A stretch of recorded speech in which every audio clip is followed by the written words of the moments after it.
Hey guys, and welcome to my channel. So I just need you to prepare yourself because this is actually a really sad story. I'm actually going to tell you some history about myself. I have my degree in criminal justice and I was a child protective investigator for a bit, and so I feel like this is really relevant to this case. The child in this case, she was involved with CPS since she was 2.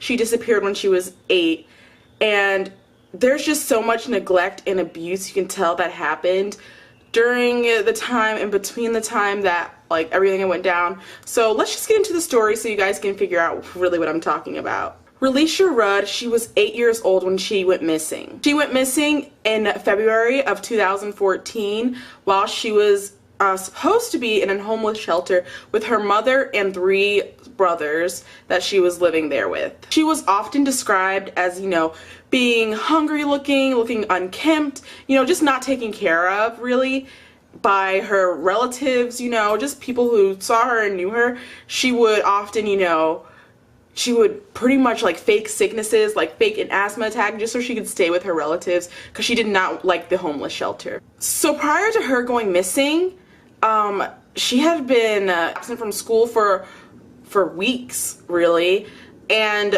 I had this excuse that she was, or she didn't have the excuse, but there was like a doctor she was supposed to be seeing because she was really sick, and this doctor was called Dr. Tatum. And no one had heard or seen for her, so a counselor had actually called in DCF, and they had set up a meeting with this Dr. Tatum. Turns out that Dr. Tatum doesn't actually go to the appointment, and so clearly, CPS is alerted. They don't know where her parents are, so they're alerted, and then they get the police involved, and it turns out that Dr. Tatum doesn't exist. Dr. Tatum is Khalil Tatum, and he's a janitor that works at the homeless shelter that Relisha Rudd lives at. Clearly, this is a huge red flag. So Khalil Tatum, he is known to the family. He is known to hang out with the children in the homeless shelter.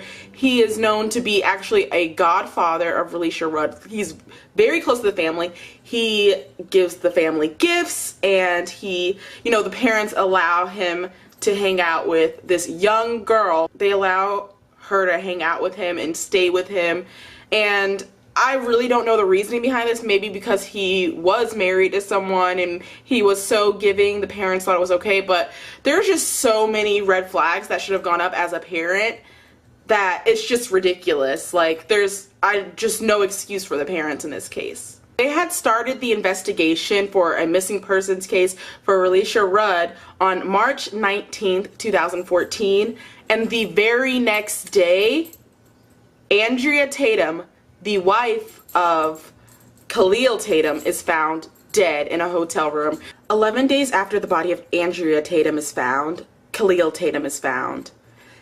And he is dead. Cause of death, suicide. And so basically during the investigation, the police had found lots of surveillance tapes of hotels that, Khalil had frequented, and they had seen that Relisha was with him during these times. She was seen going in a Holiday Inn bedroom, like hotel room with him, and the last time she was actually seen was March 1st.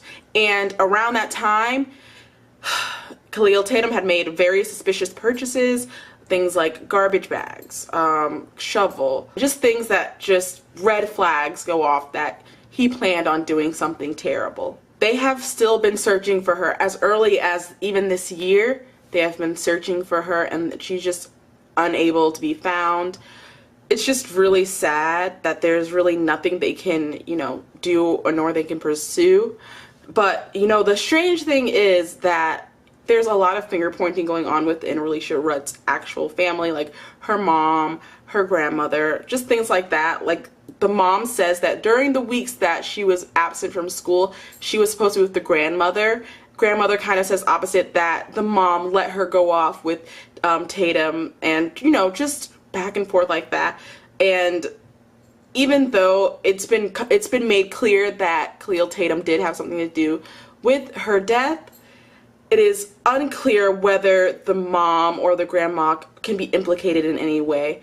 And so I honestly, in my opinion, I think that the mom and the grandma do have something to do with this, with her disappearance. It's unclear whether either of them have anything to do with her actual like murder, if she was murdered or whatever happened to her.